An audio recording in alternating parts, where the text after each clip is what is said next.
பாலும் தெளிதேனும் பாகும் பருப்பும் இவை நாளும் கலந்துனக்கு நான் தருவேன் கோலம் செய் துங்கக் கரிமுகத்து தூமணியே நீ எனக்கு சங்கத்தமிழ் மூன்றும் தா. ஞானானந்தமயம் தெய்வம் நிர்மலஸ்படிகாகிருதிம் ஆதாரம் சர்வ வித்யானாம் ஹயக்ரீவம் உபாஸ்மகே. நமஸ்காரம். நேயர்கள் அனைவருக்கும் அஸ்ட்ரோ கேஎஸ் ஐயங்காரின் பணிவான நமஸ்காரங்கள். ஜோதிட குழுவின் சார்பாக சோபகிருது வருஷம் தை மாச பலன்கள் பார்ப்பதற்காக நாங்கள் வந்திருக்கின்றோம்.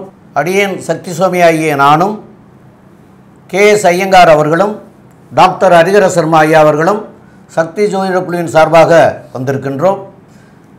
சோபகிருது வருஷம் தை மாத பலன்களை பற்றி பார்ப்பதற்காக அனைவருக்கும் சக்தி ஜோதிட குழுவின் சார்பாக பணிவான நமஸ்காரங்கள். நாம் ஒவ்வொரு மாதமும் பலன்கள் பார்த்துக்கிட்டு வரோம். தமிழ் மாத பலன்கள், ஆங்கில மாத பலன்கள், ராகு கேது பயிற்சி, குரு பயிற்சி மற்றும் சனி பயிற்சி இதெல்லாம் பார்த்துக்கிட்டு வரோம். அதுபடி இந்த ட்ரிப்பு நம்ம பார்க்க போகிறது தை மாத பயிற்சி. தை மாத பலன்கள் எப்படி இருக்குது அப்படின்னு பார்க்க போகிறோம். 1, தை மாதத்தில் என்னென்ன விசேஷங்கள் இருக்குது அப்படின்னு பார்க்க போகிறோம். 2, தை மாதத்தில் கோல்சாரத்தில் என்னென்ன கிரகங்கள் இருக்குது அப்படின்னு பார்க்க போகிறோம். 3, இப்போ பொறுத்தளவுக்கு நிகழும் மங்களகரமான சோபகிருது வருஷம் 15/1/2024 திங்கட்கிழமை தை மாதம் 1ஆம் தேதி பிறக்குது. சற்றேறக்குறைய காலையில் 6:45 பிறக்குது. பிறக்கும்போதே நட்சத்திரம் உயர்ந்த நட்சத்திரமான சதய நட்சத்திரத்தில் பிறக்குது. அடுத்தது அன்றைக்கி பார்த்தோம் அப்படின்னாக்க சுக்லபட்ச சதுர்த்தி திதியில் பிறக்குது. இப்போ இந்த சதுர்த்தி திதியில் பிறக்கும்போது நம்மளுடைய கோல்சாரம் கிரகங்கள் என்னென்ன இருக்குது அப்படின்றத நம்ம இப்போ பார்ப்போமா. கோல்சாரத்தில் பொறுத்தளவுக்கு மேஷம் அப்படின்றது காலபுருஷ தத்துவத்துப்படி முதல் ராசியாக வருது மேஷம். முதல் ராசியில் பிரகஸ்பதியான குரு பகவான் ஆட்சி பெற்று அதாவது வீட்டில் இருக்கிறார் குரு மேஷத்தில். அப்போ இதே காலகட்டங்களில் பிறக்குது. அதுக்கு அடுத்தது பார்த்தோம் அப்படின்னாக்க 6ஆம் இடமான கன்னியா ராசியில் பொறுத்தளவுக்கு கேது பகவான் இருக்கார். அதுக்கு அடுத்தது காலபுருஷ தத்துவத்தின்படி 8வது ராசியான விருச்சிக ராசியில் சுக்கிர பகவான் இருக்கார். அதுக்கு அடுத்தது செவ்வாயும் புத பகவானும் இந்த தை மாதம் பிறக்கிற காலகட்டங்களில் இருக்காங்க. சூரிய பகவான் மகரத்தில் இருக்கார். இந்த காலகட்டங்கள் அப்படின்றது அயனங்கள் மாறக்கூடிய காலகட்டங்கள். அப்போ இது மகர சங்கிரமணம் கூடக்கூடிய காலகட்டங்கள். மகர சங்கிரமணம் அப்படின்னாக்க சங்கராந்தி அப்படின்றது கூடக்கூடிய காலகட்டங்கள். மார்கழியிலேருந்து தைக்கு வர்றது மகர சங்கிரமணம் அப்படிம்போம். உத்தராயணத்துலேருந்து தட்சிணாயணம் மாறக்கூடிய காலகட்டங்கள் அப்படின்றது ரொம்ப விசேஷமானது. இந்த காலகட்டங்கள் பாதங்களில் மார்கழி அப்படின்னாங்க. அதுக்கு அடுத்தது தை அப்படின்னாலே நம்மளை பொறுத்தளவுக்கு வரக்கூடியது மகர ஜோதி அப்படின்றது வரக்கூடியது. அடுத்தது பார்த்தோம் அப்படின்னாக்க சனி பகவான் வீட்டில் இருக்கிற இடம் அவருடைய சொந்த வீடான கும்பத்தில் வீட்டில் இருக்கார். அதுக்கு அடுத்தது காலபுருஷத்தின் 12ஆம் இடமான மீனத்தில் ராகு பகவான் ஆட்சி பெற்று இருக்கிறார். ஆட்சி பெற்றுனாக்க ராகு கேதுக்கு எப்போதுமே வீடு கிடையாது. அவர் எந்த வீட்டில் இருக்கிறாரோ அந்த வீட்டோட காரகத்துவத்தை எடுத்து செய்யக்கூடியவர் சாயா கிரகங்களான ராகு கேது பகவான். அடுத்தது இந்த மாதத்தில் பொறுத்தளவுக்கு என்னென்ன சிறப்பு விசேஷம் இருக்குது அப்படின்னாக்க நம்மளுடைய ஜோதிட சாஸ்திரத்தில் மட்டுமில்லை நம்மளோட வழக்கு மொழியிலே என்ன சொல்லுவோம் அப்படின்னாக்க தை பிறந்தா வழி பிறக்கும் அப்படிம்போம். அப்படி பிறக்கக்கூடிய தை பிறக்கிறது 15/1/2024. அதுதான் தை பொங்கல். பொங்கல் அப்படின்றத பொறுத்தளவுக்கு சூரிய பகவானை வணங்கக்கூடிய நாள். அப்போ இந்த காலகட்டங்களில் 15/1/2024 தை பொங்கல். அதுக்கு அடுத்தது நம்ம என்ன ஜோதிட சாஸ்திரத்தில் மட்டும் இல்லை நம்மளுடைய நடைமுறையிலேயே நமக்கு யார் யார் சோறு போடுறாங்களோ, நமக்கு யார் யார் அன்னம் கொடுக்குறாங்களோ, யார் யார் மூலியமாக அன்னம் வருதோ அது எல்லாத்தையுமே நாம் தெய்வமாக பாவிக்கிறோம். அது மாடாக இருந்தாலும் சரி, அது இயந்திரமாக இருந்தாலும் சரி. அப்போ அந்த மாடு உழவுக்கு பயன்படக்கூடியது அந்த மாடு. அதனால் அன்றைய தினம் அப்படின்றது 16/1/2024 மாட்டு பொங்கலாக கொண்டாடுறோம். இந்த மாட்டு பொங்கலாக கொண்டாடுறது அப்படின்றது உழவுக்கு முக்கியமானது அந்த மாடு, அதுக்காக கொண்டாடுறோம். அதுக்கு அடுத்தது நமக்கு சோறு போடுறது யார் அப்படின்னாக்க உழவர்கள் தான். உழவர்களை கௌரவிக்கக்கூடிய தினம் அப்படின்னு பார்த்தோம்னாக்க 17/1/2024 உழவர் தினமாக இருக்குது. அதுக்கு அடுத்தது மிக மிக முக்கியமானது தை பிறந்தா வழி பிறக்கும் அப்படிம்பாங்க. எம்பெருமான் முருகப்பெருமானுக்கு உகந்த நாள் அப்படின்றது தைப்பூசம். இந்த தைப்பூசம் அப்படின்றது 25/1/2024. அது மட்டும் இல்லை அன்றைக்கி பௌர்ணமி தினமாகவும் இருக்குது. தைப்பூசம் அப்படின்னாலே பழனியில் பொறுத்தளவுக்கு மிக பிரம்மாண்டமானது. எல்லா முருகன் கோயிலையும் பூசம் விசேஷமானது. தை மாதத்தில் வர பூசம் ரொம்ப விசேஷமானது. பழனியில் விசேஷமானது. அதுக்கு அடுத்தது பார்த்தோம்னாக்க 30/1/2024 நம்மளுடைய ஆராதனை தியாக பிரம்மம். இந்த நாட்டியம் மற்றும் கலைகள் எல்லாத்துக்குமே முக்கியமானவர் அப்படின்றது தியாகபிரம்மம். தியாகபிரம்மத்துடைய ஆராதனை நாள் திருவையாறில் அன்றைக்கி பார்த்தீங்க அப்படின்னாக்க உலகத்தில் உள்ள அத்தனை கலைஞர்களும், அது சின்ன திரை கலைஞராக இருக்கட்டும், அது பெரிய திரை கலைஞராக இருக்கட்டும், இசை கலைஞராக இருக்கட்டும், நாட்டிய கலைஞர்களாக இருக்கட்டும், அத்தனை பேரும் ஒன்று கூடக்கூடிய நேரம், ஒன்று கூடக்கூடிய நாள் அப்படின்றது 30/1/2024. அதுக்கு அடுத்தது பார்த்தோம் அப்படின்னாக்க நம்மளை பொறுத்தளவுக்கு அமாவாசை அப்படின்றது ரொம்ப விசேஷமான தினம். அமாவாசைன்னா என்ன அப்படின்னாக்க பித்ருக்கள் நம்ம வீட்டுக்கு வரக்கூடிய தினம். இதில் பார்த்திங்கன்னா வருஷத்தில் 3 அமாவாசை மிக மிக விசேஷமான தினம். 1 மகாலய அமாவாசை, 2 ஆடி அமாவாசை, 3 தை அமாவாசை. இப்போ ஒரு சில பேர் என்ன பண்ணியிருப்பாங்க, இறந்தவங்களுக்கு திதி தெரியாதனால திதி கொடுக்காமல் இருந்திருப்பாங்க. எந்தவங்களுக்கு திதி கொடுக்கலையோ அவங்களுக்கு 5ஆம் இடம் பாதிக்கப்பட்டிருக்கும். 5ஆம் இடம்ன்றது பூர்வ புண்ணிய புத்திரஸ்தானம். அப்போ இந்த திதி தெரியாதவங்களை பொறுத்தளவுக்கு வருகின்ற 9/2/2024 தை அமாவாசை. இந்த தை அமாவாசையில் பொறுத்தளவுக்கு கொடுக்கக்கூடிய இடம் ஏதாவது ஒரு ஆறு அல்லது ஏரி அல்லது குளம் அல்லது கடல், இதை மாதிரி இடத்துல கொடுக்கும்பொழுது அந்த பித்திருக்களுக்கு ஒரு நாள் ஆகாரம். அமாவாசை அப்படின்னாலே அது ஒரு நாள் ஆகாரம். எள்ளு, நெல், அக்ஷதை இறைச்சி கொடுக்கக்கூடியது. எப்போ ஒருத்தங்களுக்கு பித்ருக்கள் ஆசீர்வாதமும் எப்போ ஒருத்தங்களுக்கு குலதெய்வ ஆசீர்வாதமும் வருதோ அப்போ ஆட்டோமேட்டிக்காக அந்த குடும்பத்தில் நல்லது நடக்கும். ஒரு சில பேருக்கு பார்த்தீங்க அப்படின்னாக்க பித்ருக்கள் ஆசீர்வாதம் இல்லாதனால திருமணம் தடை தாமதம்லாம் ஏற்பட்டிருக்கும். அவங்கெல்லாம் இந்த வரக்கூடிய தை அமாவாசையான 9/2/2024 அன்னைக்கு உங்களுடைய பித்ருக்கள் அத்தனை பேருக்குமே, தெரிஞ்சவங்க தெரியாதவங்க இருக்கிறவங்க எல்லாருக்குமே அங்கே கொடுக்கலாமா? கொடுக்கலாம். அப்போ கொடுக்கும்பொழுது குடும்பத்தில் நல்லது நடக்கக்கூடிய வாய்ப்புகள் உண்டு. இப்போ இதுக்கு அடுத்து நம்ம பார்க்க போகிறது ஒவ்வொரு ராசிக்கும் இந்த தை மாதத்தில் என்னென்ன நற்பலன்கள், என்னென்ன கெடுபலன்கள், அதே தவிர என்னென்ன விசேஷ தினங்கள் பார்த்துட்டோம். அதுக்கு அடுத்தது சந்திராசிரம தினங்கள். சந்திராசிரம தினங்கள்னாக்க முக்கியமான முடிவு எடுக்கக்கூடியதை தவிர்க்கக்கூடிய தினங்கள் என்னென்னு பார்க்க போகிறோம்.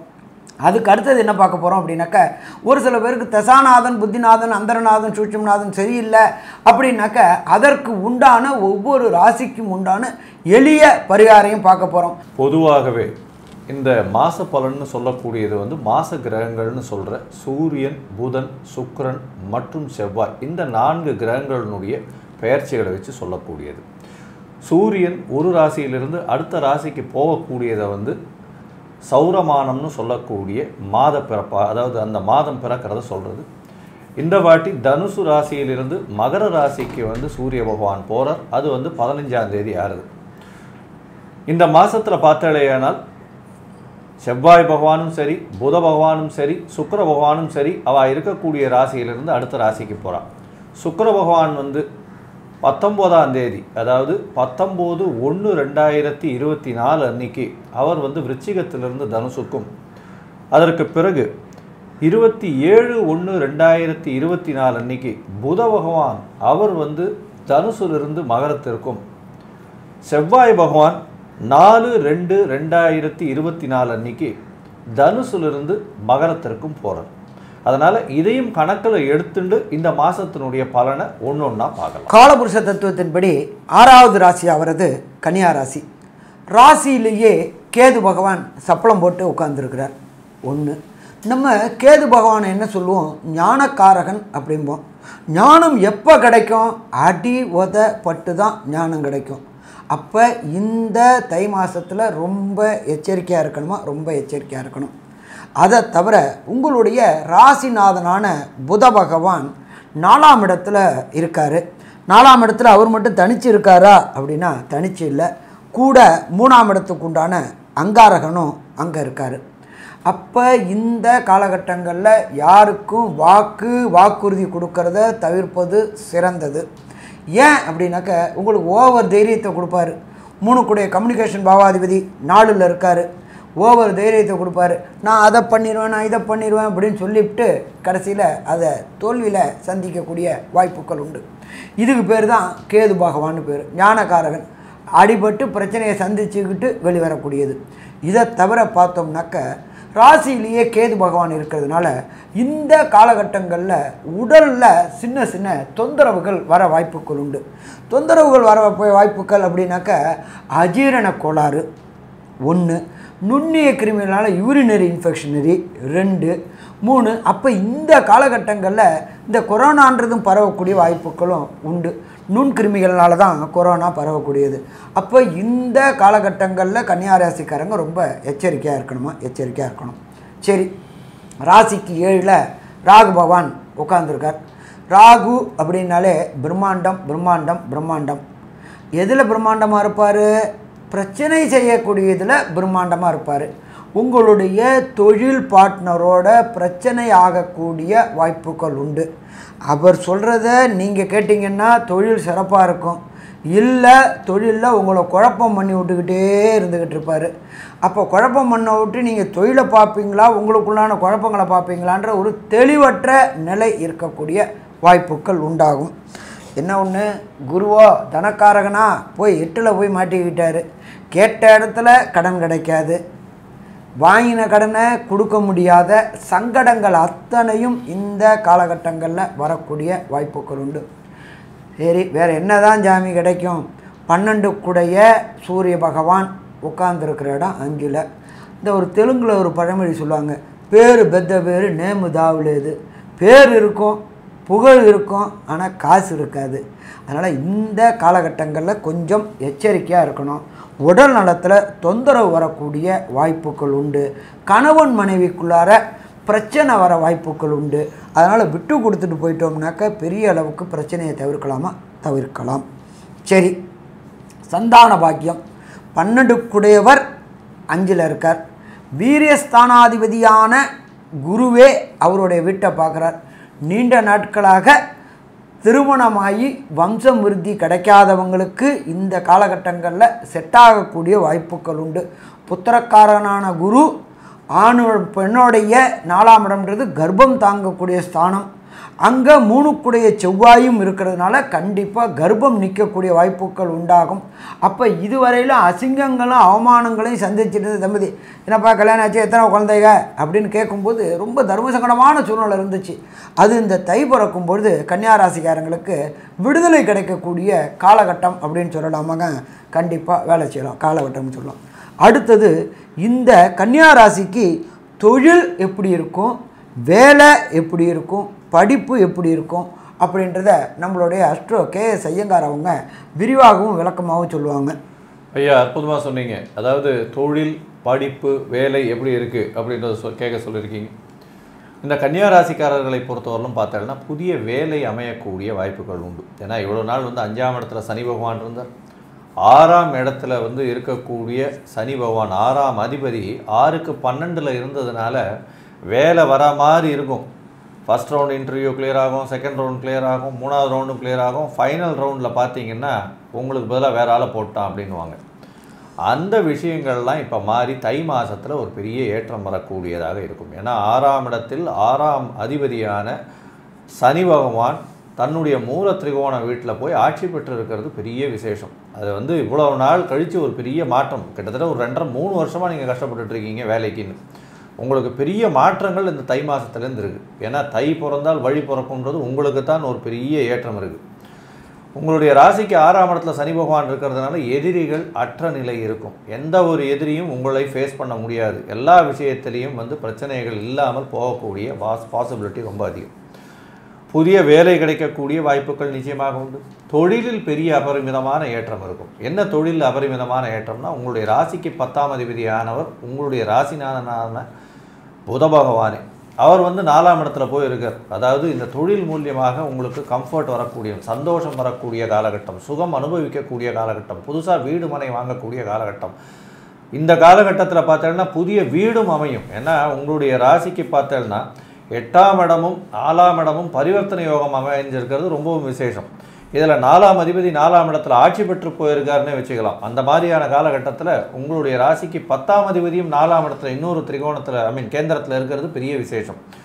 இதனால் உங்களுக்கு வீடு மனை அமையக்கூடிய பாக்கியம் நிச்சயமாக உண்டு. உங்களுடைய ராசிக்கு பார்த்தாலேயானால் தொழிலில் பெரிய ஏற்றம் இருக்கும். அதுவும் பார்ட்னர்ஷிப் தொழிலில் பார்த்தீங்களேயானால் எதிர்பாலினத்தவர் மூலியமாக, அதை தவிர வேற்று மதத்தினர் மூலியமாக, வெளிநாட்டின் மூலியமாக உங்களுக்கு அதிக இன்வெஸ்ட்மெண்ட் வரக்கூடிய காலகட்டம். ஏன்னா 7ஆம் இடத்தில் இருக்கக்கூடிய ராகு பகவான் குருவினுடைய வேலையை செய்யணும். குரு பகவான் உங்களுடைய ராசிக்கு 8ஆம் இடத்துல மறைஞ்சிருக்கார். அதனால் வெளிநாட்டிலிருந்து இன்வெஸ்ட்மெண்ட் வரக்கூடிய பாக்கியம் நிச்சயமாக உங்களுக்கு உண்டு. புதுசாக நீங்கள் ஒரு கம்பெனி ஆரம்பிச்சிருக்கீங்க, இல்லைன்னா எந்த ஒரு கம்பெனிலையும் வந்து நீங்கள் வந்து இன்வெஸ்ட்மெண்ட் எதிர்பார்த்துட்டு இருக்கீங்கன்னா, இனி வெளிநாட்டிலிருந்து இன்வெஸ்ட்மெண்ட்ஸ் கொஞ்சம் அதிகமாக வரக்கூடிய காலகட்டமாக இருக்கும். உங்களுடைய ராசிக்கு பார்த்தாலேயானால் வீடு புதுசாக வாங்கக்கூடியதும், வீடு விற்க வேண்டி பார்த்து கொண்டு இருந்தீங்கன்னா அதுவும் விற்கக்கூடிய வாய்ப்புகள் நிச்சயமாக இருக்கும். ஏன்னா 6ஆம் இடத்துல சனி பகவான் ஆட்சின்றதுனால புதிய கடனும் வாங்குவீங்க, பழைய கடன் எல்லாம் வந்து நிவர்த்தி ஆகக்கூடிய, பிரச்சனைகள்லேருந்து சால்வ் ஆகக்கூடிய வாய்ப்புகள் உண்டு. எல்லா விஷயத்துக்கும் ஒரு நல்ல விடை கிடைக்கக்கூடிய காலகட்டமாக இருக்கும். ஏன்னா உங்களுடைய ராசிக்கு தனகாரகன் அப்படின்னு சொல்லக்கூடியவர் 2ஆம் அதிபதி 4ஆம் இடத்துல போயிருக்கார் இந்த மாதம். அதாவது ஒரு 5 நாளில் 19ஆம் தேதி 20ஆம் தேதிக்குள்ளே வந்து அவர் வந்து சுக்கிர பகவான் உங்களுடைய ராசிக்கு 4ஆம் இடத்துல போய் இருக்கிறது பெரிய விசேஷமான காலகட்டமாக இருக்குது.